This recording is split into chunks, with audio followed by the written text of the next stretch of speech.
Hello, and welcome to the Stank Space podcast. I'm your host, Big Stank, aka Stank Daddy, aka Nick. Unfortunately, Jillian is currently not with us. She's recently been dealing with some medical issues which are hers to share, so I will not be. But please rest assured that she isn't dying or anything like that. Just not really able to record with the things going on right now, which is totally okay, because you know Big Stank Daddy is going to give you guys a bop of an episode today. We're going to do a quick rant about the current race situation happening in our country. Quick little talk about it. And then we're going to move right into an Under the Influence interview with my very good friend and brother, Devante Taylor.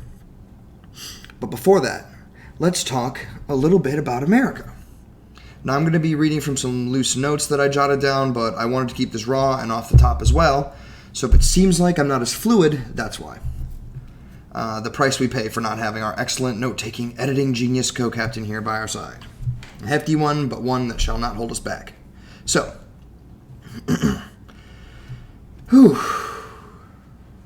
what a past couple months, right? Anyone that follows me on Facebook pretty much knows my stance at this point. That's where I do a lot of my ranting because no one gives a shit enough. So I don't feel too, speculated upon when I talk about these things, especially given my place in the conspiracy community. Oftentimes people expect me to question things, but they want me to question their side of the things they're questioning, right? They don't want me to agree with sometimes what the mainstream is saying. And what's the saying? And what is the mainstream saying, right? Well, specifically about race, this cop stuff is getting out of hand, I think. It has been out of hand for way longer than I've been alive, but specifically in our generation, my generation, I'm 25, it's just been hiking, right? It's just been picking up. Ohio is super Republican. Obviously, we're half and half, but Republican usually almost always wins in our state. That's the choice people go with, so you can imagine the state of things when people are talking about race here. What's even wilder, though, is that we're home to some of the, biggest areas of African American population. So it's kind of wild because those are the areas that I'm brought up in, and I'm going to talk a little bit about that, but it really, really seems that for the first time in perhaps all of American history, the entire nation, for the majority, is in agreement with the fact that police brutality and systemic racism are very real and very current issues that are going on. Not just here, but everywhere, right? 50 states, multiple other countries have stood in solidarity by holding protests over George Floyd's murder, rampant and unchecked racism, political disdain for American civilians, and police brutality as a whole. But one thing we cannot seem to agree on is how we should go about protesting. Keyword how. So you have people on your local town's Facebook page, for example, that detest the idea of protesting and want Trump Daddy to do what he tweets about doing and bring down the hammer on these unruly and animalistic domestic terrorists that are tearing this country apart.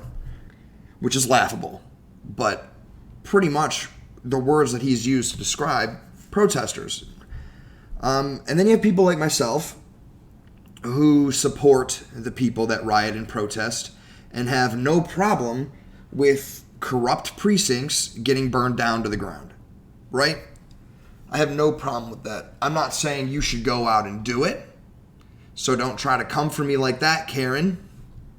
What I'm saying is I have no issue with it because I believe that if a precinct continually does shitty things that they're not supposed to do without answering to justice and continuously getting away with it, I have no sympathy for their building getting burned down.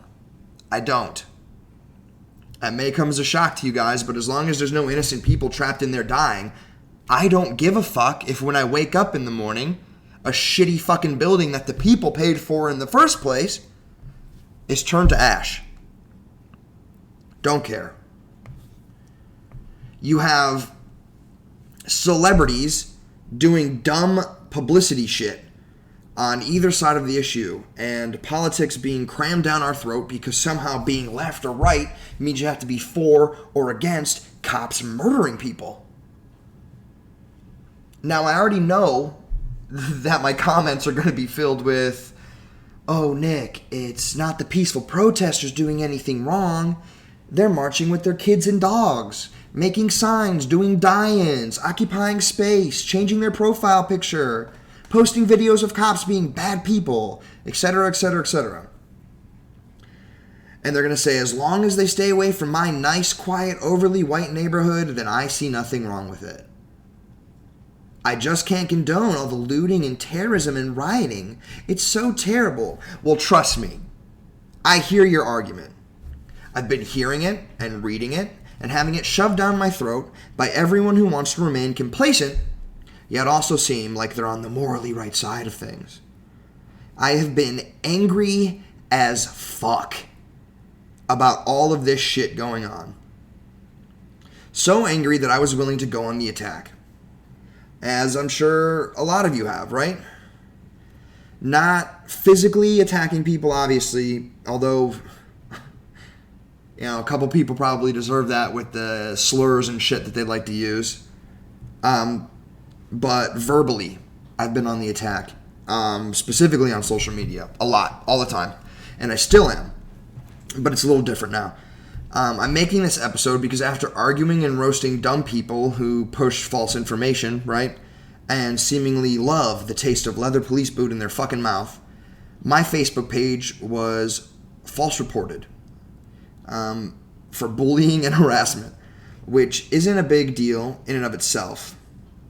But the reasoning behind it being flagged was ridiculous.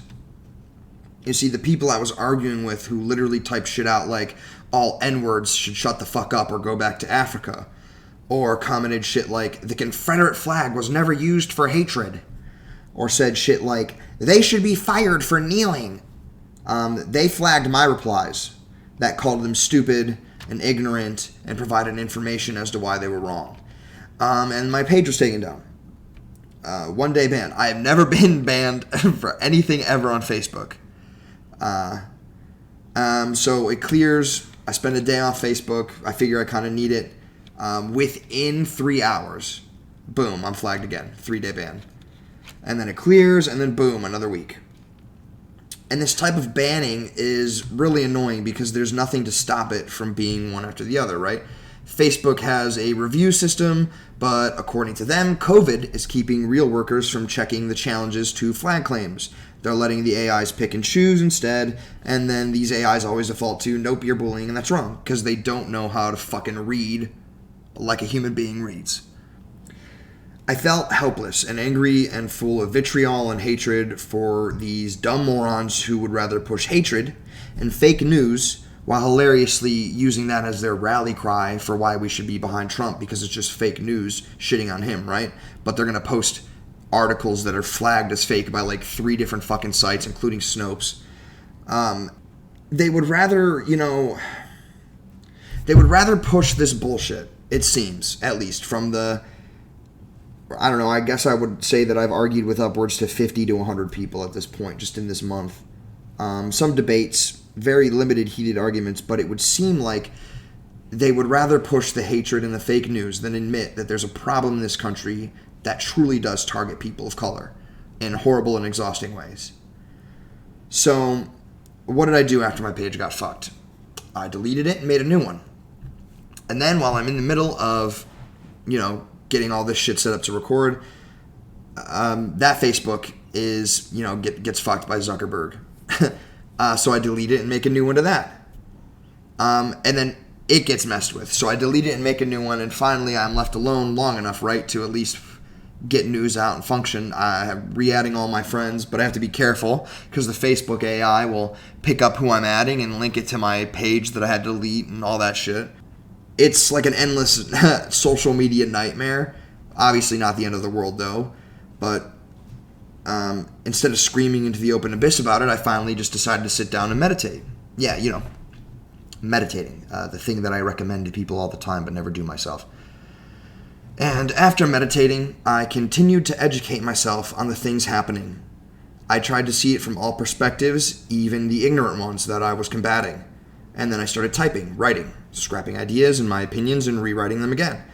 And that's where this episode flows from. I said it came from me being banned on Facebook, but that's not really true, right? That's just what started it and started this, me wanting to do this episode. I've had this interview with Devante, which we'll hear later, for a while, and I've been kind of figuring out when would be the best time to put it out. And it's not just because he's black, obviously, but we do talk about the black experience in it, so I feel like it fits into what I'm going to be talking about right now, which is just this mass combination of my notes and thoughts that are mostly untainted by social media because Fuckerberg is pushing me into silence and spreading his ass wide open for unchecked racism with his flawed flagging system. In a way, being banned by racist fuckwads gave me the clarity and drive needed to put my brain together and come up with all of this shit that I'm saying right now. And that's why I'm grateful to have this audience that I have, aka you guys, my Stank Baby Army, because I've realized that if I put my ideas together and talk to you guys instead of screaming into that abyss, I create a powerful articulation of what I want to say. So that it's not just this angry, blah, blah, blah, blah, fuck you bullshit that maybe when I was like 15 I would use as my argument, but like now I'm able to sit and think and articulate it. And since I've been able to do that, I've had less arguments and more discussions with people. Even my own mom, who, because of things that have happened to her, and I don't blame her, has had some trouble understanding the black struggle in America. Which is fine. She's white as fucking paper, so you can't expect everybody to understand. I think naturally the first thing we should talk about is the looting, right? That was the thing that blew up, quote unquote looting, is the thing that blew everyone up. So looting, right? Okay. Looting is, for lack of a better term, breaking into a business and stealing the contents inside. Most people agree that this is a bad thing to do, right? Especially right now. People are caught on camera, sometimes showing up hours after a protest by the busload, using the protests as a form of cover in order to ransack shit. Personally, both me and even the CEO of Target don't give a fuck about a Target getting looted and burnt down. For me, it's fuck the system, and for him, it's we have enough money to recoup, and we sympathize with the cause, and we didn't know, that it wasn't these people doing it, blah, blah, blah, blah, blah. But these shitheads that are actually doing this looting have attacked small businesses on occasion and ruined lives for people. And again, it's not protesters, but people using protesters as a way to smokescreen their chaotic behavior. Sometimes just to purposely hurt the protesters' movement. And if you don't believe me, there's plenty of proof of it happening online, and I'll throw up some headlines and shit right now. Extreme right-wing groups trying to push for a civil war, like they think Robert E. Lee's ghost will appear and give them some spooky slobnob as reward. Undercover cops dressed as Fallout cosplayers and running directly back to precincts after being chased away by actual protesters. And then there's just stupid, ignorant people. And it's here in Ohio, too, not just Seattle and Minneapolis, where everyone is, kind of focusing on when the shit is on the news. Also, white people. Why the fucking fuck are you looting? I know our race is inherently prone to taking shit that isn't ours and claiming it as our own. The entire reason we live in this country. But right now is not the time to be doing this shit. Seriously. And what's even grosser than the white people using Black Lives Matter protests to steal shit are the people online who deny it while staring at pictures and video of it happening. Y'all would rather use slurs and hate on blacks instead of watching a clip of tons of white people doing the exact shit you're blaming blacks for.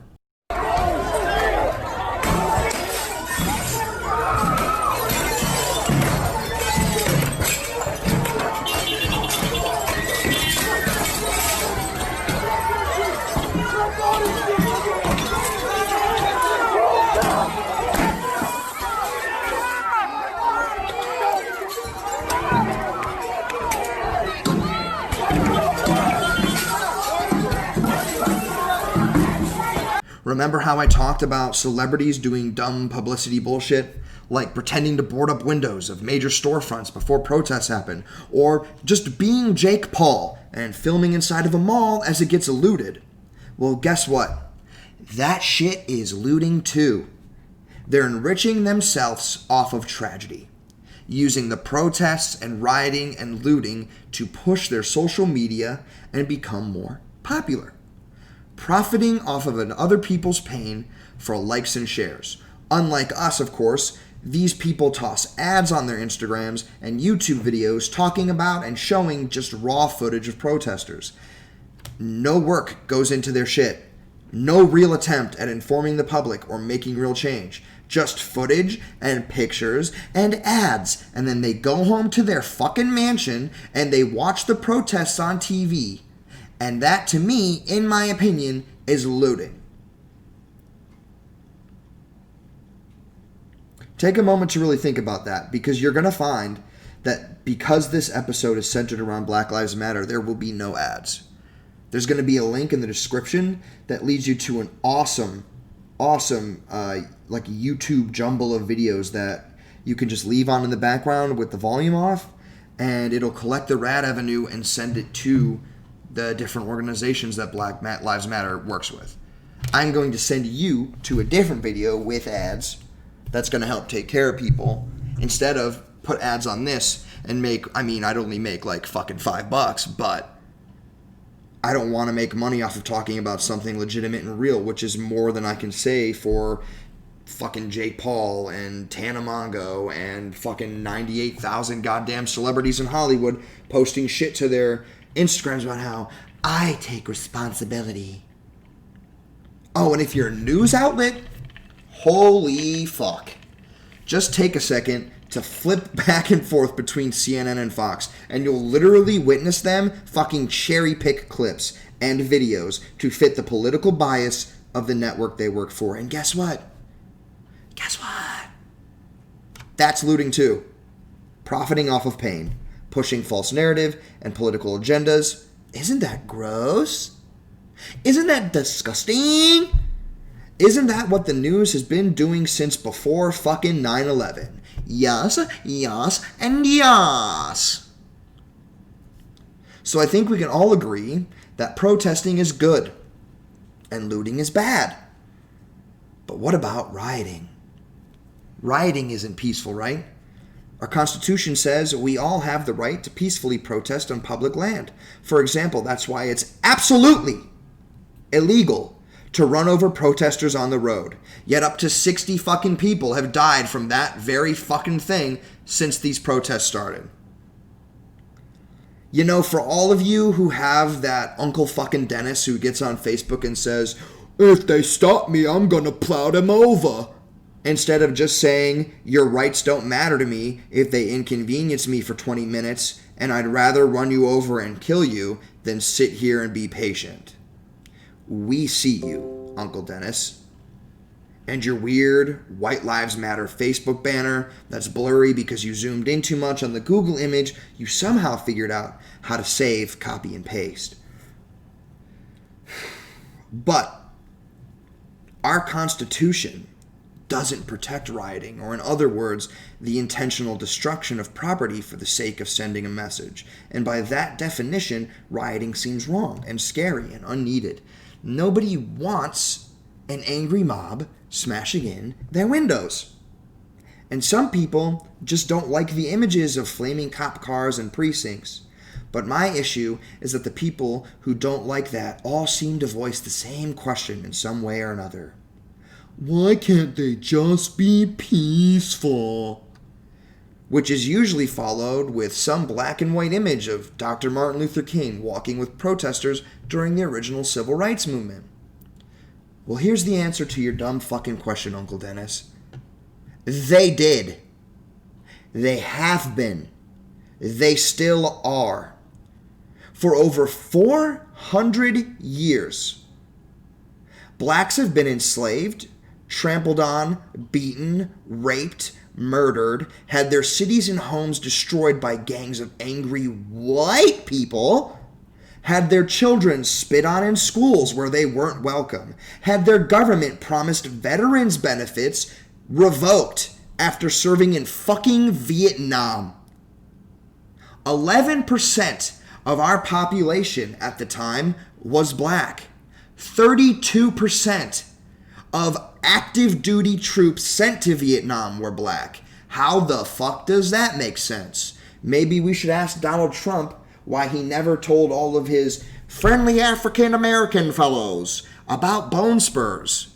Blacks were given false belief in equality, while a system works to oppress them regardless.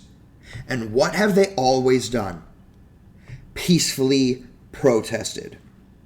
Those marches with Dr. King that people love to post, those marches ended in death and violence at the hands of police, brutally beating in the skulls of teenagers, sicking dogs on elderly and children, spraying people down with fire hoses on full blast, mass arrests, including that of Dr. Martin Luther King, for simply practicing their rights. Yet nobody posts these pictures. Another example. Kneeling in peaceful and respectful protest during the national anthem after a fucking Green Beret is the one who came up with the idea for Colin Kaepernick to use. But of course, Cletus, they're being disrespectful to the veterans, right? They're hurting the flag's feelings. They should just shut up and play ball because that's what they're paid to do, right? Just shut up and dribble, like LeBron James got told by that dumb bitch of a newswoman, Laura Ingraham, for simply speaking, for using their rights as Americans. So what about the peaceful protests after Terrence Crutcher was killed? Yet the officers responsible were still acquitted. Black people and white people protested peacefully after Sem Dubois was killed, but that case was dismissed. And what's the kicker there? Well, unless you're black, you probably haven't even fucking heard of these men or their cases. And do you know why? Because peaceful protest doesn't gain attention or traction. But even the ones that do gain traction aren't even supported. For example, Trayvon Martin was shot and killed. Peaceful protests happened. And then Zimmerman walked away a free man who now signs and sells Skittle packages for fat racist fucks at his fan meet and greets. Yeah, you heard me right.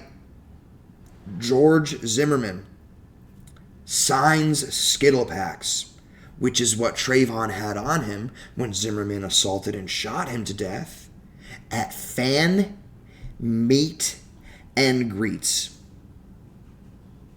So please, sit and meditate like I did, and ask yourself, if you exhausted every single option and used every single form of peaceful protest there is for literal fucking decades, and all you were met with was negativity, judgment, hatred, violence, and zero change, what the fuck would you do? Seriously, tell me, what the fuck would you do? Your people are being beaten, raped, murdered, strangled, shot, and thrown into jail, a lot of times based solely on suspicion of being bad. Riding a bike suspiciously, walking home suspiciously, dancing suspiciously, cooperating with law enforcement suspiciously, standing in your yard suspiciously. Tell me, how can you even do any of these things suspiciously? Am I wrong? What would you do instead? How long would you continue to be peaceful while violence rains down on you? How long could you go being ignored while you scream out for justice like George Floyd screamed out for his dead mother as he was choked to death? How long would you peacefully protest while the people you are protesting against continue to murder your kids, friends, and neighborhoods without even a hint of due process? I bet my left fucking nut that it wouldn't be for 400 plus fucking years. People stormed their state capitol buildings with MAGA hats and AR-15s because they didn't want to wear masks in a fucking Walmart. Literally in an officer's face, screaming with a firearm strapped to their back. Yet somehow that's less of a threat than Ahmaud Arbery? Less of a threat than Breonna Taylor? Less of a threat than Philando Castile, George Floyd, Jamar Clark, Tatiana Jefferson, Stephen Clark? Was Botham Jean more of a threat as he sat in his own fucking home, eating ice cream, watching TV in his boxers, when an officer walked in and shot him to death because she thought it was her own home? Was Alton Sterling selling CDs more of a threat than a visibly angry mob with guns spitting in cops' faces as they scream, all during an epidemic where the virus spreads through fucking spit? Or how about Eric Garner? Such a threat for selling loose cigarettes that 4 cops had to participate in strangling him to death on a fucking sidewalk in the middle of the fucking day. It's disgusting. The double standards allowed in this country when it comes to race. Black protesters called animals and thugs by our president, but angry, selfish white men armed to the teeth inside of a state capitol building get called very good people by the same fucking president as he demands that the mayor talk to them and hear them out. What? Ruh-roh? Sometimes I feel like I'm the only one who sees these things and screams endlessly about it to no avail, like we talked about earlier, into the abyss. Kind of like when black people peacefully protest the police killing them. Oh, but Big Stank, you say. What about cops killing white people too? What about the statistics on this reposted shitty graph that has no value because it doesn't measure the actual population percentage of races in America alongside the number of them being killed by police? What about the poor police officer forced to shoot that man because he was running away? Because he was committing a crime? Because he was struggling on the ground while they kneeled on him and had him in cuffs? And I say back, you're okay with all of that? You're okay with cops killing whites too. You use their deaths as argument material, even though it's way less in proportion to population percentage that you actively choose to ignore. You're okay with a cop killing a guy for running away, for killing a guy because he stole something, for killing a guy because he fucking wiggled under the boot, bro? Like, how fucking dare they act like any other human being might act in that situation, right? Like, how fucking dare they run away from the guys who have been murdering and framing their entire fucking race for decades? How dare they fucking squirm while they get beaten by 5 fucking officers at the same time, right? Nah, you sound like a fucking jabroni, bro. And then I stop, take a breath, hit the fat blonsky, and then I say, listen, police reform doesn't just benefit black people. And if you believe that it does, again, you're a fucking jabroni with a mouthful of blood-stained pig-flavored boot. See, you can boycott a racist establishment. You can boycott racist bus-sitting arrangements. Boycott weird caricatures of people of color being used as sports mascots. But how the fuck can a person boycott the police? Tell you what. The next time you get pulled over for going 90 in a 50, just tell the officer, "Oh gee, no thanks, sir. I'm boycotting you. Have a nice day," and then drive away. See what the fuck happens no matter what your skin color is. Now to my black people, and I know you're out there, I'm about to spill the proverbial tea on something that's pretty fucking obvious already. White people generally love the fucking police. Seriously, we love cops so much that we allow kicking a police dog as it rips your face off to be a fucking assault on an officer. We have cops, Live PD, True Detective, Chicago PD, You Are Under Arrest, 911, The First 48, and every true crime show in existence because we overwhelmingly love the fucking police. Every Lethal Weapon movie. Almost every Bruce Willis movie that didn't suck dick. Kevin Hart played a cop. Ice-T plays a cop. Fucking Ice Cube, the guy who wrote "Fucking the Police," has played multiple cops in cinema. Cops come to your child's school and teach them about how marijuana will make them commit crimes and kill each other. We automatically call them sir and ma'am, despite them having nameplates that are usually not covered in tape. And why is that? Because white America made cops. Almost every single interaction that most of white America has with the police is one that can be viewed as positive. So it isn't a surprise that when white people look at a black man as he's being victimized by the cops, the first fucking thing they ask is, well, what'd he do? What's his record? Was he resisting? Obviously he's a threat, right? Blah, blah, blah, blah, blah, blah, blah, blah, blah, blah, blah, blah. Just like almost every fucking mass shooter and serial killer is a white guy, and as soon as the news hits, everyone says, "I bet he's white." Not I bet he was white, but I bet he is white. And why the difference there? Because Dylan Roof was captured peacefully after gunning down a black church. And then on the way to jail, cops bought him Burger King. But George Floyd maybe used a fake $20 bill that he maybe knew was fake, and he gets beaten and strangled to death in front of a fucking crowd. Because the Aurora shooter was apprehended peacefully after murdering over 10 people and injuring around 50.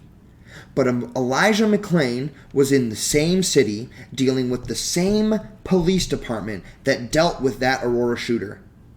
And Elijah was beaten, strangled to the point of compulsive seizure and vomiting, and shot up with enough ketamine to kill a man my size.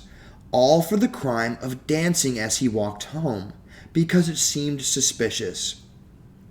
He literally told officers that he loved them, and he begged for mercy as they choked him. An officer can literally be heard saying out loud, "Don't point your body cam at me," to the other officer on scene.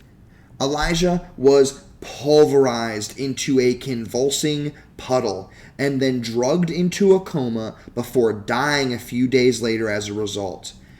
No crime committed on his end except for being black and looking suspicious.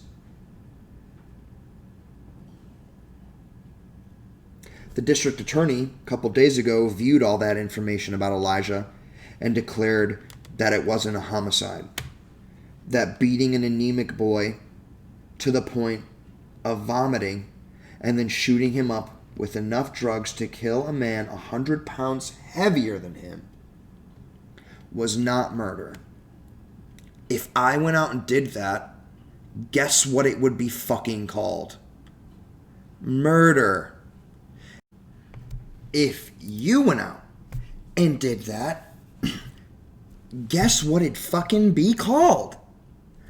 Murder! Cops might kill us white people a lot, but when we commit crimes, we get treated differently. When I get pulled over and I don't have a fat fucking doober rolled up in the car with me, I have literally no fear of an officer, to the point where I will even sass the fuck out of him. I'm not scared to be killed by a cop any more than the average white guy is. And people who aren't white call that, everybody, come on class, white privilege. And in my opinion, it is white privilege, but it shouldn't be. Why, Big Daddy? Why, Papa Stank? Because not being killed by the cops shouldn't be a privilege. That's just how it should fucking be for everyone who's not actively murdering or raping someone. So to Uncle Dennis and Aunt Karen and the bootlickers who don't understand that simple concept, it doesn't make you inherently racist. It's a privilege that we have as whites. A privilege most of us don't even understand that we have unless you lived in the fucking hood 90% of your life like me. And you're the minority color. So you see the shit happen on the daily. On the daily. I can't fault or blame you for not understanding the relationship that the black community has with cops in America because you aren't black. However, I will judge you when your ignorance is met with education and you still choose to not want to listen. When your fake news is met with real facts, real education, real science and statistics, real articles and evidence and videos and photos, and you still choose to say, no, Big Stank, systemic racism is not real. You deserve to die if you commit crimes. When the looting starts, the shooting starts. I'll fucking judge you. And so will the rest of the world, because your way of thinking isn't sheltered anymore, boo-boo. Every single day, cops still kill people for no fucking reason. Every single day, another video comes out. Another story gets told. More proof gets brought to the light. Every day, more and more people wake up and realize what's going on. And they join the cause for due process, justice, and true equality. And they see you still stubbornly avoiding facts, still angrily clutching your yee-yee flags like your wives clutch their purses when they walk through downtown Cleveland and see a black guy. Still yelling, "Don't tread on me," while being oblivious to the boots being placed on other Americans' necks. People see it, they remember it, and they will judge you for it. So please, take the time to fucking listen. Read. Understand the plight of the black American. Watch fucking The Five Bloods on Netflix or any other Spike Lee joint. Honestly, just fucking put your bullshit to the side and be open. What happens next? Well, the same shit that's been happening. Politicians and the media that represent them will continue to try and push the divide. They will continue to lie to us, despite the fact that we can see the truth scrolling by on Reddit or Facebook or Twitter. They will continue to make this a race war, instead of showing whites and blacks and people of color protesting together. They will continue to cast doubt and make themselves look angelic and perfect, despite their leaked emails and racist remarks and pedophile friends and secretive bullshit. They will try every and any way of making this about us versus us and not us versus them. That's why they won't show the current protests that are still ongoing and only keep replaying clips of the initial rioting. That's why they don't correct their fake news about Seattle's Chaz Zone burning and being overrun by Antifa terrorists, but will show how peaceful and loving the Blue Lives Matter people are being when they're not slapping girls in the face, ripping up protester signs, and popping people's tires with knives.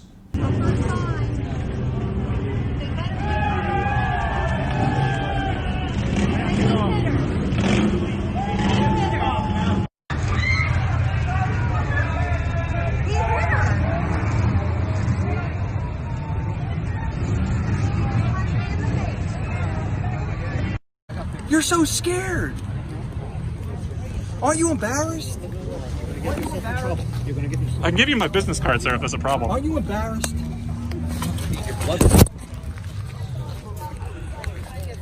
You're embarrassed. You're an embarrassment. You're an embarrassment. So what do you think about how Christopher Columbus cut off the hands of people who didn't bring him enough gold? They were fucking savages back then. They all. This guy just hit me in the head. Sir, can I have my bike back? Sir, let me have my bicycle. You wanna talk shit? Get the fuck out of here. Get that fucking. Get that. Get that. No violence. No violence. Stop it. Please go. What? And why is that? Because they already know what will happen if we step the fuck up together. They've seen it 1,000 times in history. When the people work together, the greedy and the corrupt get destroyed. China and France gave us the blueprints recently, and they are terrified of the consequences of us knowing how to dismantle obvious and blatant oppression. They divide and lie because they are afraid. Just like the grasshoppers were afraid of the ants in that hit movie, A Bug's Life. Still a banger. Check it out on Disney+. When I'm at these protests or watching live streams, do you know what I see? I see every single fucking color standing together and shouting Black Lives Matter. I see white people shielding black people from rubber bullets and pepper spray. I see black people literally picking up and carrying neo-Nazis away from the violence that is being laid down upon them. I see Bloods and Crips tying colors in solidarity. I see the non-psychotic Boogaloo Boys forming defensive circles around downed protesters and protecting them with their firearms like it's some kind of fucking game of fucking Call of Duty, bro. I see protesters chasing off opportunistic looters and still being beaten by police for it. I see Americans refusing to let justice get swept under the shit rug that is our judicial and political system.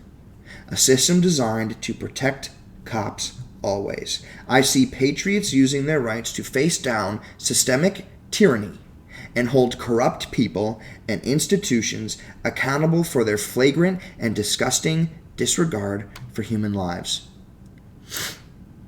When I see these protests, I see an America that should be proud of what's going on, not condemning it.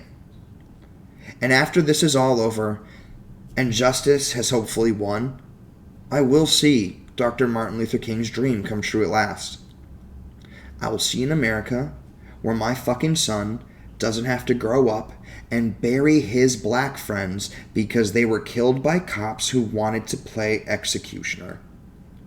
I see an America that worked together and succeeded at making life here better and equal for everyone. And hopefully, I'll see you all there too. But you know who we won't see? I think America must see that riots do not develop out of thin air. Certain conditions continue to exist in our society, which must be condemned as vigorously as we condemn riots. But in the final analysis, a riot is the language of the unheard. What is it that America has failed to hear? It has failed to hear that the plight of the Negro poor has worsened over the last few years. It has failed to hear that the promises of freedom and justice have not been met.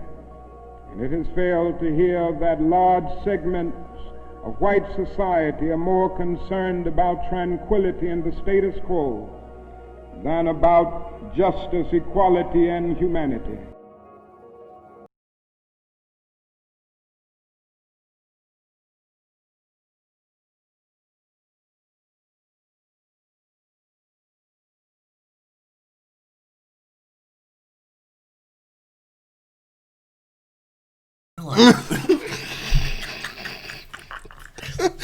What's the deal with airline food? Seinfeld's new fucking stand-up was not good, in my opinion.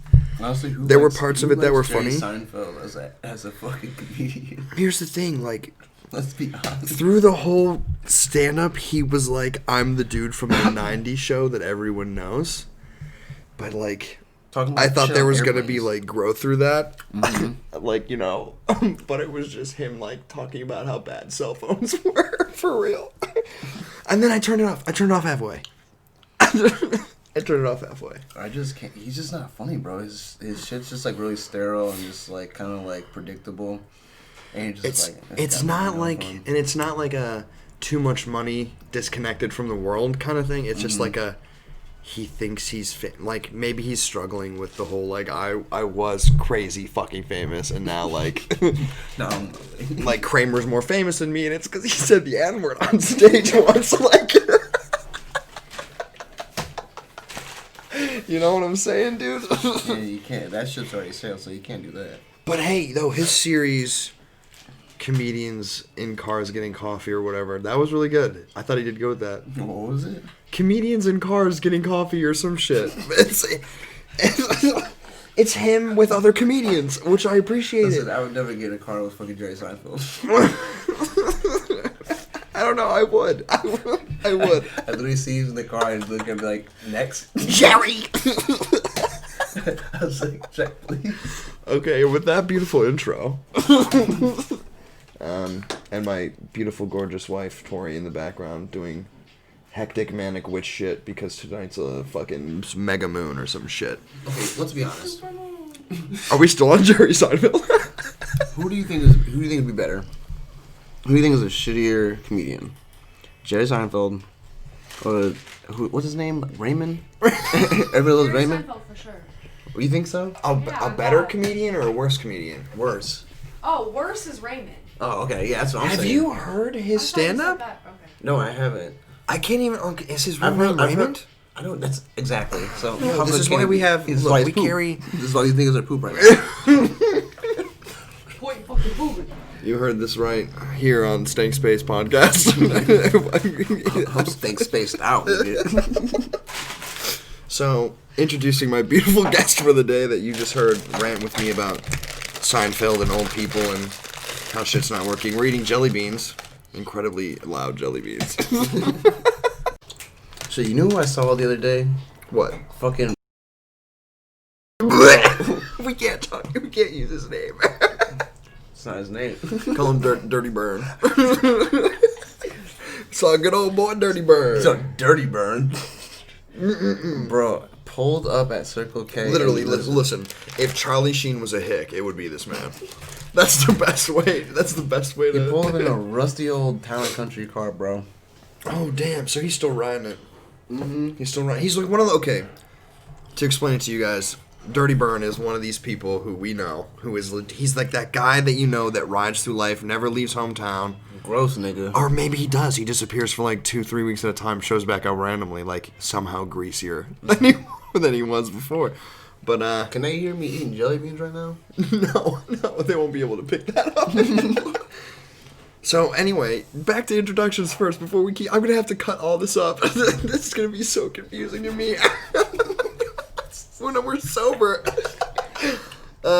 So my boy Devante. Yeah. What's literally up, in the building, baby? Like blood brother at this point. And then this is where jelly beans. We both decided to eat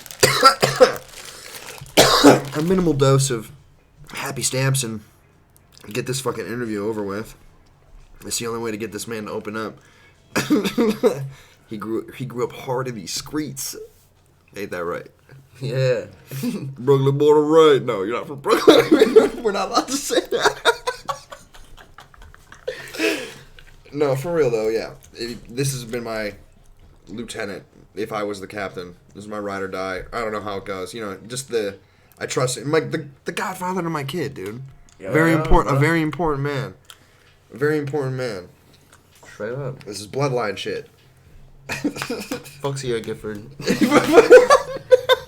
Last time she was talking shit. Oh yeah, because she says she's my real best friend. Mm-hmm. And then you're like, nah, let me remind you. I'm like, nigga, suck a dick. Bro, you ever get knocked out by this nigga? Yeah, for real.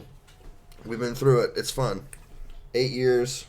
We're not going to talk about all that, though. We're going to talk about some other stuff, some deep issues, some sensitive, sticky, stanky issues during this quarantine time. So, mainly I'm just exploiting you for your skin color. I'm going to ask you about your black experience. They're black. Like what? What's up? I'm down. I don't know. Well, like, because when we met, it was in Perry. Yeah. And this is a small to medium town, I guess. Kind of like it's not a city. It's definitely a town because that bitch. You run through. Because it's called like a township, right? And right. You run through Perry in like within 10 minutes. Yeah, but we grew up in this, and Devante is maybe like the one out of like the 10 kids that like in this neighborhood that were of not white. And then even less of those that were actually black or mixed.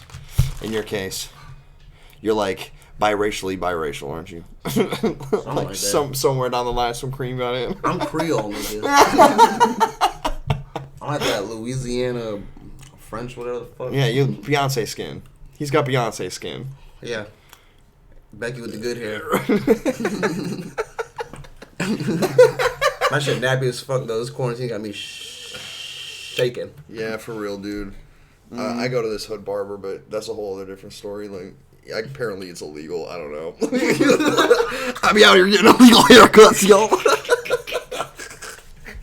Out here getting my trim up illegally, you know. Yeah, I don't give a fuck. Fuck the ops, nigga. We're from the street.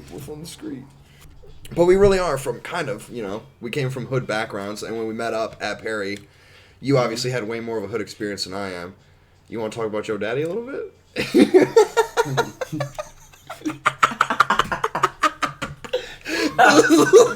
Come on, baby.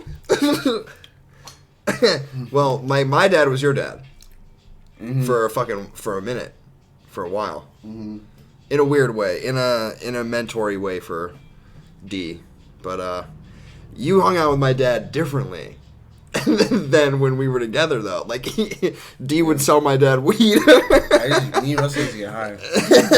I mean, he's just like fucking this bullshit. Yeah, that was about it. Yeah. So like, yeah, that was, and that's pretty much where you cement yourself at. That's what our relationship to Perry was. Like, we were we were popping at a time where, in a place where people aren't popping. Yeah, for real. Or people want to, or like, you know, like, we grew up with some real people. There were some people, you know, just trying to like, they just didn't want to portray what they really wanted to do outside. It was all people. Rich kids, and then the kids who weren't really rich, aka us. When the weekend hit, they wanted to get all ugly with us. But when it was fucking, when we were in high school, it was, whoa. Yeah. You know what I'm saying? And that's how it was with the bitches. Yeah. It was an interesting time growing up. We were popular on the weekends. That's a good way to put it. I swear to God. We're the weekend kids, but and then survived all through that. Dad died, a beautiful, beautiful fucking plane crash of a death.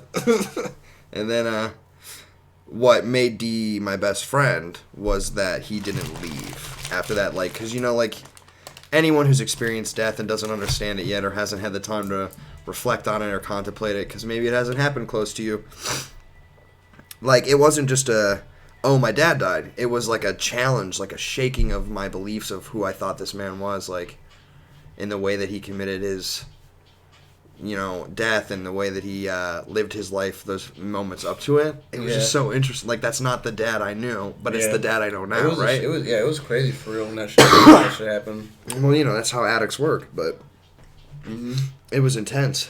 It was like but like, as a result, you know, you do what you do and you clam up and you become this gross fucking big stank, you know? You become this hyper explosive version of yourself that can't, like, for me, it was like I was protecting this core of my person. I didn't know what to do. For the first time in my life, I didn't know what to do, right? My dad was always that person that he could always jerry-rig something. He could always fucking find a way. And if he couldn't find a way, he could fight his fucking way out of it. My dad was one of the hardest people I've ever met in my life, dude. My dad was like the hardest nigga to ever find. Yeah, like, and that's the thing. Like,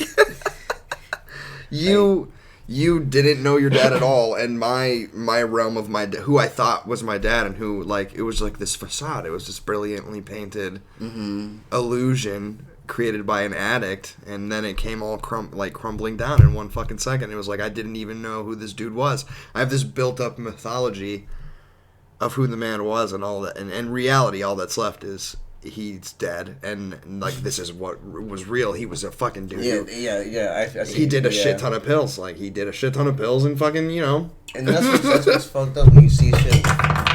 Oh shit. When you see shit being younger as opposed to seeing it through like mature eyes. You know what I'm saying? When you're fucking the shit's not as glossy. You know what I'm saying? Yeah. You're just like, oh, that's what it really was. Like I never knew half the shit my fucking family does. In between, like you always think, oh, this person's on some weird shit, but you never think that much because you're like, say you're like between the ages like 10 and 12 and all that shit, and then you get older and you're like, no, I know what that shit's about, and you piece it together. And you piece it together. I'm like, I swear to God, my such and such has been on that in the family. This is crazy, bro. Yeah, it's wild. It's wild. It turns you out. It really it's a weird trick. It's a weird trick, and we've had our own little bouts with our own fucking substance abuse and shit, but we're all cool. Bro, we're all tuned up. that shit. Dirty South. Where? No, but for real, I'm proud of you. You don't drink nearly as much as you used to. It was bad. It was bad for a minute. Yeah, that shit It was weak. bad for a minute. Mm-hmm. Was part of that dad? A lot of it was just like for myself. Yeah. Because I felt like you were like growing up like. I was fat, I was nerdy, I did not fit in. And then I became friends with you, and I had like a little, like the window of popularity cracked a little bit, right? So like I could see into what the other kids were doing and shit. And like you were always that guy that everyone put at the top. And I don't know if it's because he was your token blackness or what. Like I'm not trying to be feed the racism machine. But you were the guy that everybody knew, like, if D's around, it's going to be a good time. Everyone's going to have fun. And I felt safe around you, too, because you were really one of the first people, other than my dad, that was embroiled in martial arts. Like, you knew your shit. You knew what you were talking about, and you practiced, too. You did, other than an amazing high school wrestling career. I mean, I don't know your career numbers, but you did fucking good. Very good. Yeah, I know you've done jiu-jitsu, right?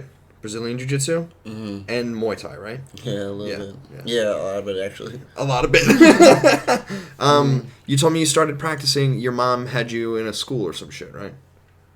Yeah, summer Or like camp. growing up, it was a summer camp thing? No, it was school. It was summer academy. Instead of gym, they did like a therapeutic martial arts, and that's when I got hip to like just wanting to do all that type of shit. Hell yeah, dude. That's rad. That's rad. Yeah, it was raw. And they didn't do homework, so that was also awesome. So martial arts and no homework was okay for me. So who are your martial arts influences? I know you love Chuck Liddell. Oh, yeah. Nice man. No, but honestly,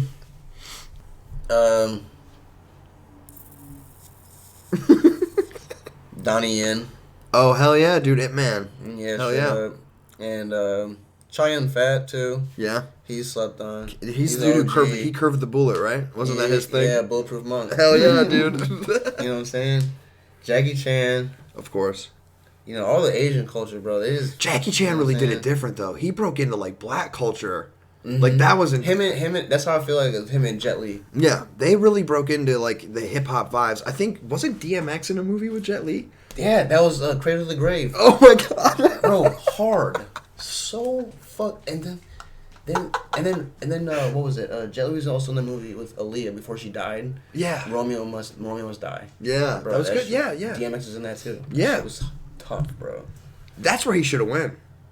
He should have went further into acting because, like, the music stopped. Because of the crack. The white man. The white man came to the rap game. He heard that Bobby Brown side effect. Crack rock. That crack rock. That pure cocaine. But I don't even give a fuck. Dude, crack or no crack, I love fucking DMX, bro. That nigga, Rough Rider. You know what I'm saying? Yeah. Yeah, no, DMX is that interesting kind of guy, too. Like, he's, in similar ways to Mike Tyson, like, went through this real royally rage, and then came out, like, peaceful and like, or at least trying to enlighten themselves and better themselves. And that's interesting too. Like, what an extreme. The first time I ever heard DMX, it was like with my Uncle Joe and my Aunt Katie. Where the hood at? Obviously. And they're white. They showed me this song. I was like, I think 8 years old or wherever the fucking the party anthem by DMX came out. That song came out. The Rough Riders anthem that came out. I was like, fucking screaming that song with them, bro. That shit gets you pumped, man. Ever since then, I've just always been in love with like DMX. Every time I fucking hear DMX, I just like think of my family. Why do you think he embodied that, like that hood aspect, like so hard? Like everyone was like when he was popping, and everyone synonymously agreed like DMX was hood, like he was hood, you know? Yeah, I don't know. I thought that for a second. Was it the like, Pitbulls? I think, like I said, I think it might have just been the crack. The crack. Because not saying that he, like I said, I love DMX, crack or no crack. I love DMX, but I put feel off like, those crackhead vibes. Not even just that. I think it just like it just blew his head up more than like he was like someone who smoked crack but knew what he was like. He was just like a level-headed crackhead, but he still had that ego. You know what I'm saying? Yeah. So I just think, like, crack just made him think he was bigger than he was, and then he's just like, well, that's what it does to you, right? Like, that's, like, the thing. Well, it makes you fucking tweak out. Yeah, but, like, I've never obviously done crack. Yeah. But, I've done my fair share of drugs, but not crack. I've seen a lot of bass hits, so I know all the reactions. Yeah, but it's like it's an interesting thing, because it's one of those drugs that puts you on the top, right? It makes you feel like like an invincible drug. Dang. Like everything's super happy and crazy. Dang. Yeah. I thought it was heroin. But like your sleep. Yeah, heroin's. I always associated heroin with a sleepy drug. I did heroin once. Yeah. Someone said it was Molly. Oh, oops. Fun. Nah, I went to sleep. Yeah. We'll see, and that's I think where our worlds split. Like, because you went deeper into partying, like, and like you became like that culture's like you're like you like that's your thing, that's your zen, is like, let's go do drugs, let's have a good safe time and like fucking party and have fun. Whereas in mine was like I became more introverted and it's like self-centered around like wanting to fix the shit that was wrong with me, and you can't do that when you're fucking, at least I can't do that when I'm out partying every night. I feel like I fix myself trying to fix others. Charles, that's very open of you, dude. Yeah, you know what I'm saying? Oh, Charles, you feel your chakras aligning right now? Not as well as they should be. Yeah, no, there is truth in that, right? You see, that's kind of how you learn to see your own ugliness, is when you see ugliness in other people. Yeah. And you'd be like, oh my god, I acted like so-and-so. Yeah, exactly. I'm doing something like that person who infuriates me. Why would I do that? Right? Exactly, bro. So it's kind of like a good thing for me because it helps me tone down the shit that I need to in life, but it's also a bad thing because I'm doing it still. But you would agree then that, or I would assume you would think that your chaotic partying lifestyle growing up was beneficial to you in the long run. No, because there were a few times you could have died. Oh, dude, I almost died fucking last Tuesday, cuz. Probably like it was last year. Yeah, but fucking freaked out in some fucking trailer park, bro. Just tweaking out in a trailer park, bro. Yeah. The hardest I've ever partied is with you. Oh yeah, every time, baby. Yeah. Like, that's, when I know D's coming to town, it's going to be crazy. And it's not like, let's snort meth. That's also the introvert in you until you start, like, hanging out with Derek, and then you start going to the frat, you know what I'm saying? And that was you, like, fucking experiencing it with, like, other people that and that's something that you helped me out a lot with growing up, was, like, you pulled me way out of that, I'm playing Pokemon in the corner of my fucking room. Like, you pulled me out of that. Playing Pokemon on the street corner, you're like, you fucking fat man-titty bitch. Get out. Yeah, no, you were that, and correct me if I'm wrong, but that's kind of what my dad was, like, asking you to be, right? Yeah. My dad kind of set you up as, like, my big brother in a sense. Because I was the oldest. I didn't have anyone looking out after me. Definitely, especially And definitely that night when him and mom came home. Oh, when mom and dad came home drunk. That's a great memory. Wasted, bro. Her and that fucking bomb. My mom doesn't drink a lot, and when she does, it's like half a glass of wine will get my mom torched. Half a glass of anything. Yeah, but they went out to a bar. It was like their anniversary. Drunk it. Oh yeah, yeah. Okay, so the way I remember it is they came home because dad was gonna fight someone for fucking flirting with mom at the bar, and they were already too drunk. So my mom made them come home, and they stopped at a gas station. And hit that bomb speaker that said "the bomb" or something. Like She that. got a little speaker, like an aux cord speaker, right? It was like an aux jack, and then it was like a bomb character that played music out of it. Really loud. Something And she was corny, obsessed bro. with it, and my dad bought it for her. That's like how they were. They didn't. And That's they, how she was. They like Mom's never, corny as fuck, ever, bro. ever drank. My dad drank New Year's, and he drank No, Super that's Bowl. true. Super That's Bowl. true. That was it. Yeah. And during the Super Bowl, it was like Coronas. Yeah, yeah. Ooh, that's a touchy subject. I don't know if we can talk about Corona now. Sorry. But yeah. So that was interesting. That's the only time I've ever seen them both intoxicated, and it was interesting because they were both getting along, which It was was fucking nice. wasted, bro. But yeah, my dad told you to our faces that it was your job to make sure I wasn't a pussy. I was right in the middle of the kitchen. Rest in peace, James Russell Miley, dude. Buzz. You fucking piece of shit. In a good way. In all the right ways, honestly. In every way you needed, and then at the end, every way you didn't. Hi, Mom. My sweet little fucking chocolate dove queen. Very appreciative of her. Your mom. We're talking about your mom. Yeah, my mom was dope. Yeah, Fuck my dad though, for real. You want to keep talking? I was trying to change it up. We can talk about your dad. No, fuck that nigga. Yeah, my mom's raw as fuck though. Yeah, I know that's who you want to talk about. That's why I brought her up. That's my mom. Because that was your daddy too, Yeah, basically. That's my real dad right there. Yeah. She's my mom, my dad right there. Mom held it down for a fat minute. Dude, she raised me all by herself. Fucking no help from my dad, help from my grandparents. So I can't say she did it all by herself, but she got a little help from my grandparents. Not a whole lot, but like just enough. Yeah. And I owe that bitch. I owe that bitch my entire life, bro. We all do. We all owe our moms, even if they're pieces of shit. But in this case, mom's amazing.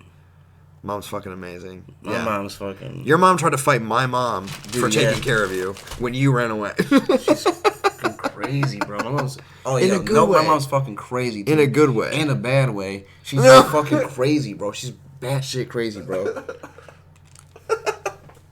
Bitch woke me up at 4 o'clock this morning, telling me, "Let's go to a certain place so I can get some mulch." Why? Some mulch. I need 4 bags of mulch. From where? Why? Circle K. They're on sale, Devante. I'm like, what the fuck is going on? Am I getting punked right now? I'm like, Mom, it is 4 o'clock in the fucking morning. She said, okay, I'll get you at 6. I was like, no. Is the sale No. end at 6? I was like, get away from me, bro. I literally got up at 5 o'clock and I left. And I went and slept in the Cheese parking lot for fucking 3 hours. That's amazing. You just gotta get away. You gotta get away. She's so annoying. She was blowing my phone. She's like, where you at? I'm like, I'm getting gas. Our moms are that goofy kind of crazy though. Mm-hmm. And our dads are pieces of shit.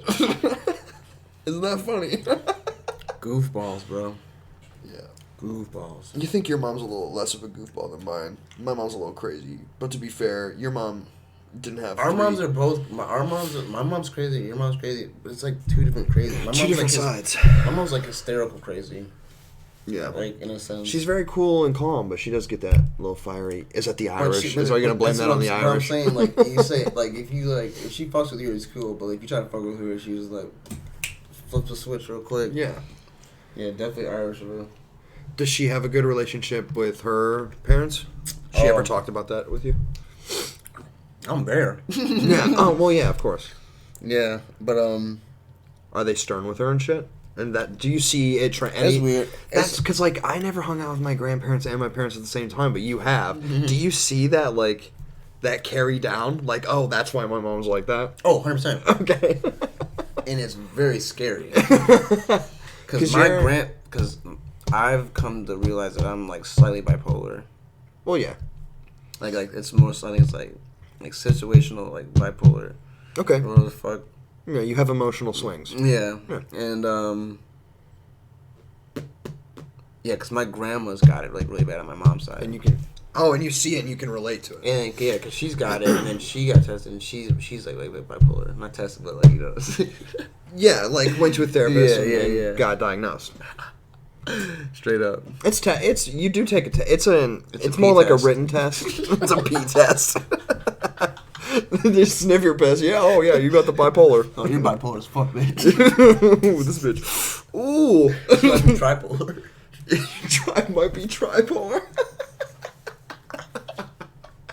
Oh my god. Oh yeah, that was another question I want to be. You're the dude who's never tied down. Bitches be tripping, that's why. You're only tied down to your mama. That's really it. Yeah, as long and your baby sister. Hey, as long as your mother love you, don't ever love a woman, my nigga. That's all the love you need. Can we get copyrighted for Mom. We can't start singing. Ain't no one gonna love me like my mom does, so. Word. As long as I got my mom, my sister, Tori, I'm gonna fuck. you've got mommy issues. We don't talk about this. Probably. Talk about how your parents influenced you. Because we were talking about the positive and negative aspects of what we gathered from our parents, both like with my dad dying, because my dad was like his dad and stuff. I've had to do a lot of healing from my childhood. Mm-hmm.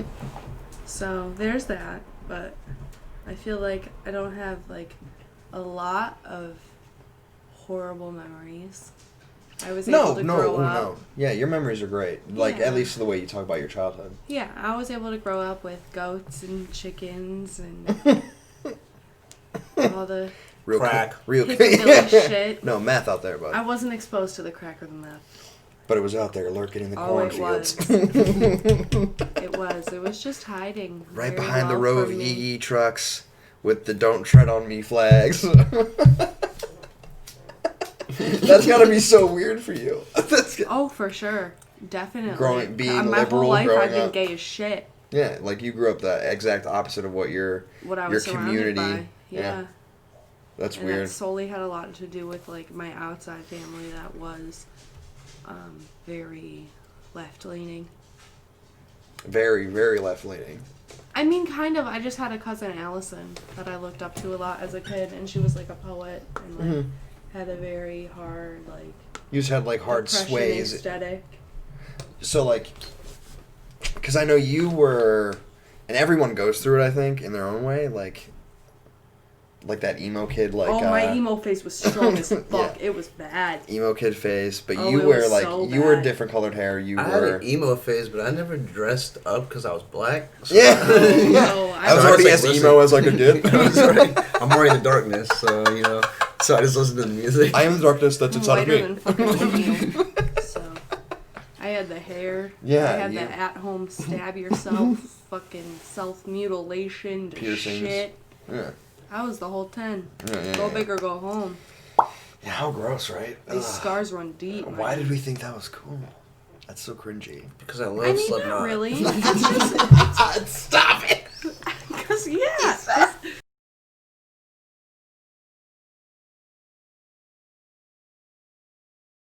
That's why I just talk so much shit on my dad, because I blame him for all the shit that's going on because I was so mad at him. And for when not you're a being kid, around. that is the issue, right? It's Yeah. like you see on TV, like the that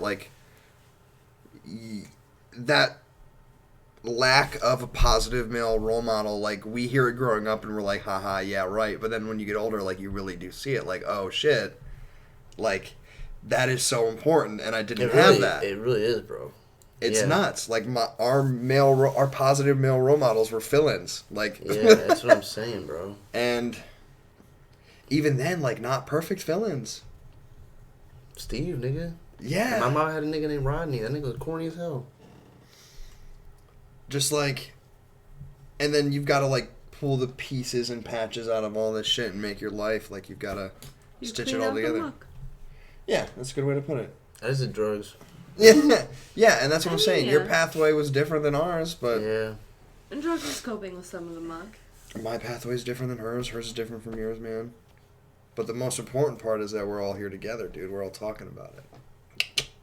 That's where it all comes together, dude. I don't like to talk about it. Healing is And we'll be right back after this ad from our sponsors. Yeah. We're gonna capitalize human pain and emotion. No, this is gonna be a sponsor-free episode. Oh my god. Fucking some ad from Raid Shadow Legends just starts playing in the middle of this. You know what's the best mobile game right now? Just like right in the middle of like. You see like words. Right in the middle of our heartwarming come to self-realization. And that's really what it is, right? Life is just one big Raid ad. Raid Shadow Legends. We're not even sponsored and we're talking about them. Is that legal? Yeah, I'm fucking. What are they gonna sue? My $3 in my savings account right now, dude.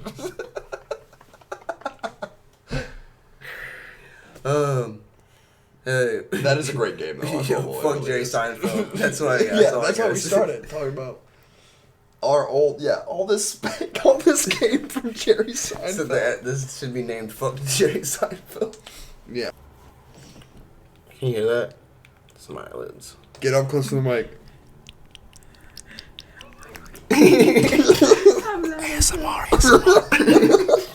He was suctioning his eyelid back and forth to his eyeball for all you fucking freaks out there. Yeah, hit me up. Hit me up. Yeah, let us hit. You guys ever listen to mukbang? Mukbang? No, disgusting. Isn't I know that's it. that food I know shit, it. right? Yeah. What the fuck? Where people like eat food into the microphone. Man, I got my fans blowing me up. Right My fans. No, it's actually like my smart news shit about coronavirus. Oh, you got your Sorry, everybody. got your alerts on? Yeah, dude. never stop blowing up, dude. 24/7. It's annoying as fuck. Yeah, that is kind of wild, Dude. man. A lot of conspiracies coming out about it. Everything from it's real and made by China to kill us to it's not real and it's just government control. I kind of think like no one I know has died from it or like in that's the the thing. area that I I know people that have. You have? You do? Yeah, Really? one of our coworkers. He was old and he got sick and fucking died and it's fucking Rona. Oh, well, regardless. Yeah. I No, mean, it's that's the thing, right? So like so many people are disconnected from it. Yeah, because for real. our population A is so huge and it hasn't ran through us the way that it Do you think it's way too early to be like doing this shit that's gonna like May 12th? I think to be, it's like opening and shit. I think yeah. You think it's way too early? From my very standard base medical knowledge and the understanding of how the virus works, and from the training we've been given for work, which is nothing compared To the training that's been given for people on the front lines. Yeah, I think it's way too fucking early. Yeah. Yeah. It's just basic. That's just basic fucking knowledge. Yeah, dude. it's just common sense, bro. Yeah. You don't know how many China fucking trolls you got laying under the bridge, getting ready to come back out and just spread the shit even more. Yeah, that's the issue, right? That's Sleeper capitalism cell. as a whole is not Sleeper ready agents. to deal with a virus, like a thing that's gross. It affects everybody. That was a 30-day free trial right there. Yeah. It's wild too, like that's what it takes the rich being able to get sick for shit to actually like get moving. Did you hear that shit about like what was it? China like knew this shit was even gonna happen, so they bought all this shit all ahead of time and like. Well, that's true. Like that's been proven kind of true. Mm-hmm. Is that China like kind of kept it under wraps? But I think. Wait, were you gonna? Right, don't run away from the corona, Tori. Yeah, come sit down. We need your medical professional advice. Can you pause this? And we're back after what was an imaginary ad break. Yeah. Let's talk about music. Let's change the pace up. Okay, what's Who you up? fucking with now? Shit, right now. Say she right now, cuz? I don't even fucking know right now. Just too many to list right now. That kind of No, vibe. but no. Oh, okay. So like Roddy Ricch, I like Roddy Ricch a lot too. But yeah, his like biggest thing right now is the box, right? Yeah. But he's talking about a new mixtape, I think. Yeah, he's got a lot of good singles too, for real. His like a lot of his songs are like actually like fucking that recent project he put out with fucking the song that's got like high fashion on it. I like that. It's Yeah. a good one. That was fucking. That's all them songs are like bangers, so they're all good. But like, I think with the new wave of hip hop too, it's more about. I respect what they can do with the music per se. Like, obviously lyricism is not a. not a thing anymore. Yeah, it's not. I Out the mean, window. at least not in this wave, and that's okay. There are some people that stand out, and that's dope. But like, at the end of the day, hip hop is about using your music to get out of the situation you're in and to tell your story, and that's. It's just the new way that people. That's what Joe Budden doesn't fucking get. It's a new way. Like you don't have to be on it. It's different. This is different. Like it's just like it's like him trying to say there's only regular poetry. Slam poetry can't be a thing. Yeah. And it's like, no, it's not true. I can't. It's just not your thing. That's right. Exactly, bro. Yeah. And he just don't fuck with it. I mean, mumble rap. That's low-key always been a thing too. Yeah. Like with like, but it's just gotten like more obviously more. It got more popular with the drug scene. Yeah. Blow up. Yeah, and with like mud music and Codeine shit. and shit. Yeah. Yeah, but dude, that's another thing too. Like all these new rappers on lean, bro. Paul Wall's been rapping about lean. Everybody fucking anyone who's coming out of Texas, bro, been already on that way, bro. Yeah, yeah. That's really all it is, man.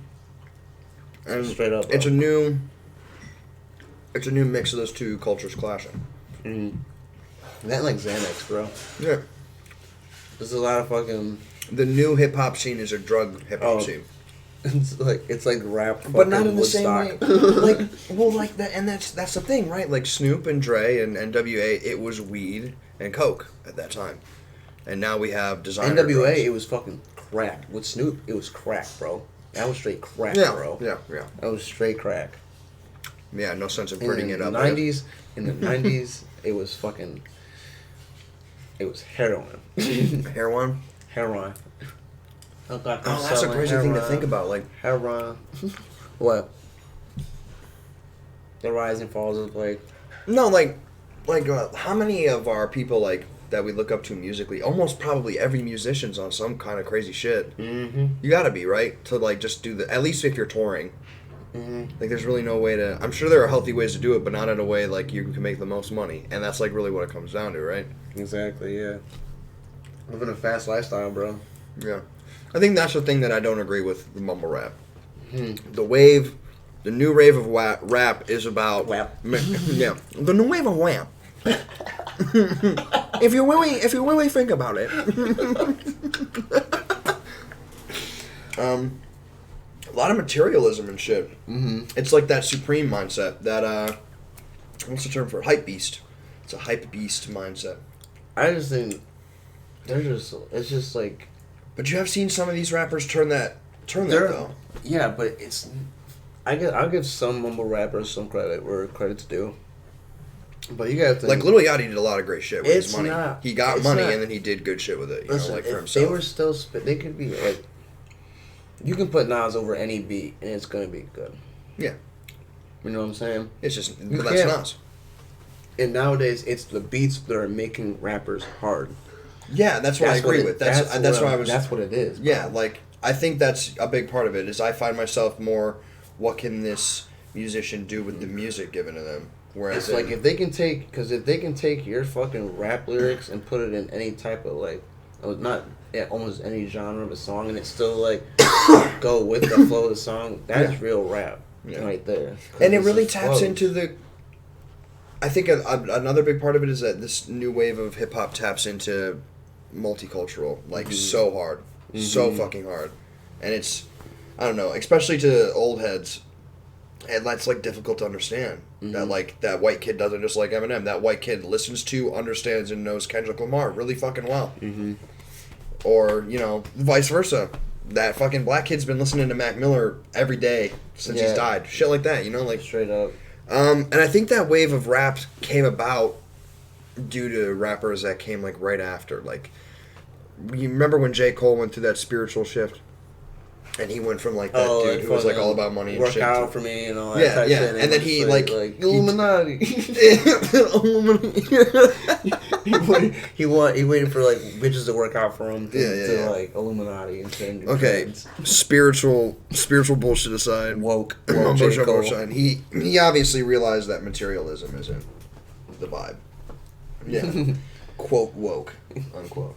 Can I invite Alex up this one? Yes. Oh, also, you can take back all that stuff I said earlier. I was definitely having a manic episode. You said a lot. That's why I said I understand. Thank you. Isn't that great to have in a partner? I was having a manic episode. Yeah, like she gets it. She's like, yeah, okay, yeah, I know. I understand. I love you. You haven't been that. I haven't seen you with anyone like that. I've seen you get with people that you get along with really fucking well, and then once the goggles come off. Yeah, you know? dude. That's when it's too rough for you. When it becomes too real for you, I think. Yeah, because I'm so used to just being by myself. Because it's like, I guess it goes with like being raised by my mom. Mm-hmm. Like we had like family members around us and all, but like in Painesville, it was just me and my mom. Yeah, you had to. She never really. She had boyfriends down then, but like they weren't around, so it's like, you know what I'm saying. You had to come up yourself. You had to become a man yourself. Not even just that. I just fucking. I was always. I guess kind of. I was like always by myself. Like you felt. Okay, hold on. Let me try. Just because I want to go in the right mindset with what you're speaking of. Are you talking about in a sense of like mentally? Or are you talking about in a sense of like for real? Like you felt like other than me and my mom, like there's like no one. Yeah. Like you didn't have any like friends or anything like that. Yeah. Okay. And that's just like, so I didn't like really I like girls and all that shit, but like I never felt any like need for attachment. Yeah. Type shit, because like I said, it was only me and my mom, so like. And then of course your little sister came along. And then my mom and then my mom never wanted me to go out half the time, because every time I did go out, I was always getting in trouble and all that shit with all like the hood rats and shit. What the fuck? So she so I never really got attachments to anybody and shit. So for like me to get emotionally attached to like another woman, a female, I hear you. It's rough. It's weird. It's a weird translation. Mm-hmm. I don't even fucking open up to my mom, let alone like fucking. Another female talking about why are you you're so distant, you're so cold, you're so like, I'm depressed. Bitch, I'm depressed. And I probably need a perk. Perk 30, perk. The fuck? Nah, for real. I'll be telling. No, it's just like they be like. I feel like you are attracted to extremes. I feel like you are attracted to extremes. I love high energy. Yeah, you like the people who and are I feel in once extreme at once something. you captivate the high energy, it's not high. You've already once you sit in it long enough, it becomes boring. It's tame. At that point, and then at that point, that's interesting, isn't it? Ooh, some self-awakening happening. Yeah, and then once it's tame, bro, it's just like. Where's the intensity? Do you think it's you're bored? I feel or do you like think it's you don't want to translate to that? Huh? I feel like it's them boring me. Yeah. Yeah. So. Now, do you make problems? Is that how do you? No, because I'm comfortable, and I'm just like I'm trying to do like every day like how we first started. You know what I'm saying? Yeah. Oh, I want it to be fun all the time. I love women though. You're one of the most respectful guys I know. I have the utmost respect for women. Yeah. But like Devante is the type of person that if he sees a guy yelling at a chick at a party, he's gonna go like. I'm about to go ape shit on that nigga. Yeah, he's gonna go break it up at the very least. I'm about to go. And then he'll probably go home with her like that, but that's you. And then in the morning, he'll be like, "Baby, I don't even know your name. Can you can you move? Can you scoot over?" Like, "Hi, Daddy. Yeah, I don't know why you're calling me that." Fucking. It's a blur. I'm just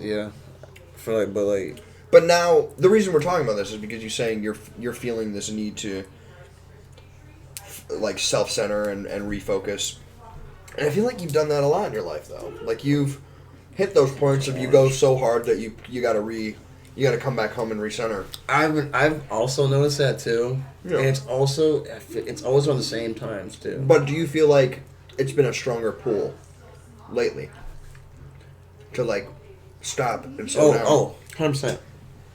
Because you were at a point for real. I thought you were gonna end up in jail, dude. I was so worried, bro. You have no idea, like forever, bro. I was worried. Forever. I was about to put that file in that cake. And you already know. And once that shit happened, like me and Robert, just some shit. I don't give a fuck. Oh, it's okay. Yeah. It's okay. I'll let it out. M. Just insert Robert. Just voice clip this, Nick, and use it. Robert. And that's who, yeah. Perfect. That was actually on point. That's who M is. Mm-hmm. M is Robert. Emma Roberts? Oh! Hey, thank you. This has been episode 347 of Stank Space. Oh, fuck. But, that's why, Because I felt like she brought out a lot of the good, the good aspects of your relationship were great, but it was like one of those ones that's just like you ride it to the extreme and then it like pops bad. If that makes sense. yeah, it was like she's like younger than me, so it's like. Do you find that like? I feel like we're her- 25, right? Yeah. We're 25. So she was like with her maturity is where her age is. You know what I'm saying? Like as to where I'm at, I'm more of like, you know, I ain't trying to like, I'm like an old head right now. You know what I'm saying? You're just trying to lay back. That's what I'm saying. I'm trying to get my money. I'm trying to see That's what's how I've ahead been of me. feeling, And dude, she's like getting ready to be 22. I was like, you have no chill. I'm chilling, bro. Type shit. I'm like, and So you're at that point now where you want to settle down. I'm She's at the point where I know I'm in control of what's going on. Is it between weird us. seeing the person that's you? Is it weird looking in the mirror and being like, that's what I was like at 22? Because she's pretty fucking similar.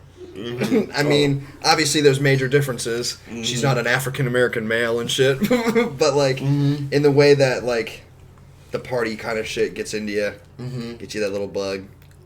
It's she's interesting. She's way worse. It's than me, interesting bro. to see you guys interact. Because you get along really well. But then when you don't, it's... You know I get why? worried about you. You know why? Because I get along with fucking everybody. Yeah. She's an introvert. I'm not. And you think that- that's why shit will never work with us either. And that's Yeah, why but when you get together with extroverts, but like... I'm a social butterfly. So you think it's those relationships that go real crazy I'm a bad peacock, you gotta are fly. because it's... When you're with women with the same temperament as that, like introvert. Yeah. And so you don't clash as well. You don't go together as well. You clash more. Mm-hmm. That's what I should say. But is that because... Why do you think... Oh, I'm done. This wasn't supposed to be a dive into your psyche, but this is just going to be a whole fucking series that's never going to leave my laptop anyway. Let's be honest. So, fuck it. Acid Dives. I'll release it in 20 years when I'm already famous. We'll make a fuck ton of money. You'll finally get the just fortune you deserve. My name's Larry OG. I've been living on these streets for 75 years. I can just picture my dusty old self. How do you see yourself in Like the future? James Earl Jones from The Sandlot. Oh, you see hard as fuck. but horde. Just the most gangster. No, not like that, but like exactly like that, like 100%. James Earl Jones from The Sandlot. What are you doing hanging out with a bunch of kids, bro? What those kids doing about my fucking fez, bro? That's what I'm saying. Get them. That's definitely how I see it. Or Craig's dad from Friday.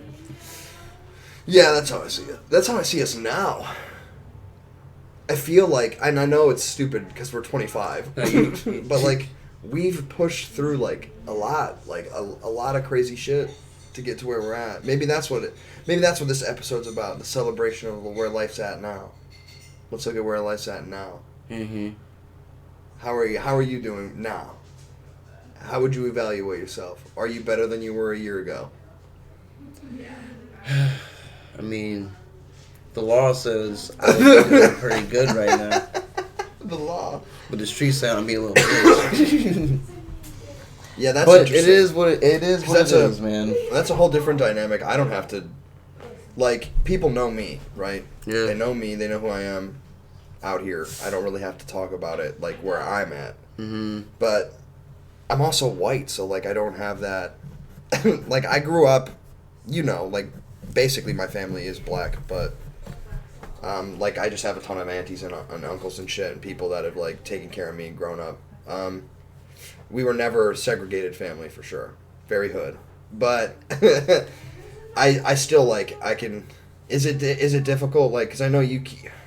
One of the things I admire the most about you is that you take care of your sister.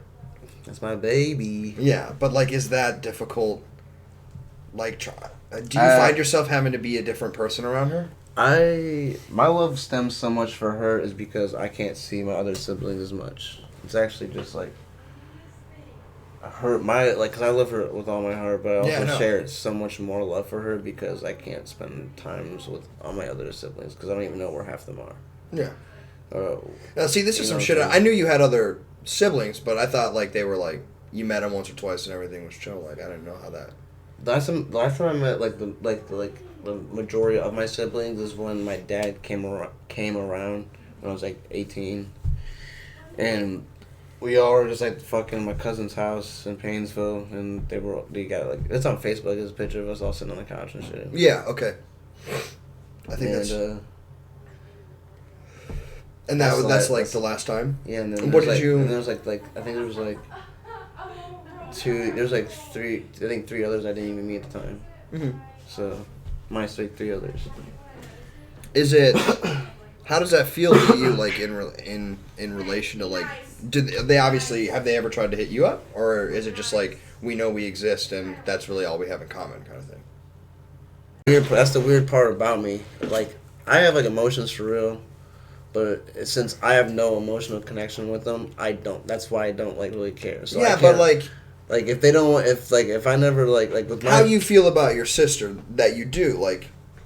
You know, like you do feel that because she's been around. So I guess what I was, my way of questioning was like, do you desire to have that with anyone else, with any of the people that you're related to? Now that you know you're related to so many fucking people. Honestly, like, because you were her big brother and you took care of her and you do still to this day. She's a tough little fucking lady, and it's because of you. And You were the thing to her that you didn't have, the strong male role model, right? So, I wonder if that's something that are you interested in, like just even having any kind of like relationship with them? No. Okay. So then my line of questioning would be why? I don't know. Because it's got to be more than just because, right? Because that's like you're related to them. You got that's a person. To you, connected to you differently than everyone else, and you have no desire to follow that string. No. It's a cold world, bro. That's what I'm saying. Like I just like my emotions. Like I have in the negatives sympathy and empathy. Like I swear to God, bro. And it's literally getting worse as I get older, and I don't even know why. Like that's why when I said I like. It doesn't even like matter for me for like.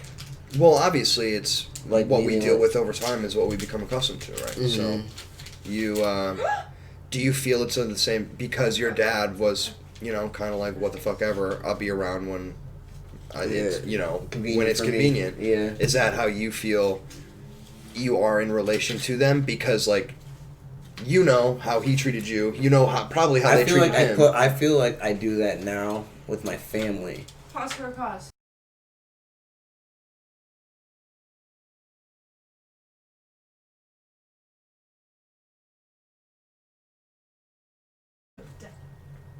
What are we talking about? Your relationship to drugs now. How you are now. Oh yeah. You've been through. You partied it all out. You feel now you're just pretty chill. Oh yeah, for real. Because I went really fucking hard for. That's what I'm saying, especially with beer, like alcohol. Well, I'll always have a love for beer. Yeah, but you went over and out with fucking alcohol for a while, dude. You were on that Jimmy Buffett shit, but you didn't have no boat. Oh shit, man. Fuck, I was driving one though. Yeah, true that. But yeah. Fucking. I was really only ever worried about you once. And getting drunk was like fix your shit. Getting drunk was like my first thing of like not being sober. Was like that growing up? Oh yeah, your first introduction into the world of not being a fucking sober. Yeah, piece of shit. I was like that. I was like, who is it? Like. What was your first? Do you remember besides your first drink? besides not heroin, but like I didn't do heroin, but like fucking I grew up basically like fucking what's that fucking nigga's name? Tony Stark, homeboy. Because he was fucking. He grew up fucking smoking cigarettes and like fucking smoking weed at like 8. Tony Stark. Yeah, what's his fucking Robert Downey Jr. Yeah. Oh yeah, Yeah. his real life. I His thought you were real talking life. about No. Tony Stark. I was trying to get you to like fucking say it out. Yeah, no, yeah, it is. Yeah, he did go on a fucking crazy ride, but he turned it around, and that's where I think you're at now. I think you're at that spiritual point where you're realizing there's more shit. The Downey effect. Yeah, the Downey effect. You're getting the downs. You're getting it with the downs. I remember you told me that his performance in Tropic Thunder was one of the best portrayals of a black man you've ever seen. In your life. Bro, that shit made me cry. That shit was fucking hysterical. He's the only dude that can get away with that. Queen. And he's not even really getting away with anything. He just did it right. Mm-hmm. If there's a right way to do blackface, he did it right. I don't know. Comedically, I guess. It was funny. It was. It was funny as fuck, bro. I'm the dude playing the dude. What do you mean, you people? What do you mean, you people? Huh? Is this just gonna deteriorate into Tropic Thunder lines? Listen though, if you haven't seen Tropic Thunder, you better get off your ass and go watch that movie. Stop listening to this fucking episode of Stank Space, and that's where we're gonna close it off. I think we're gonna go do more drugs.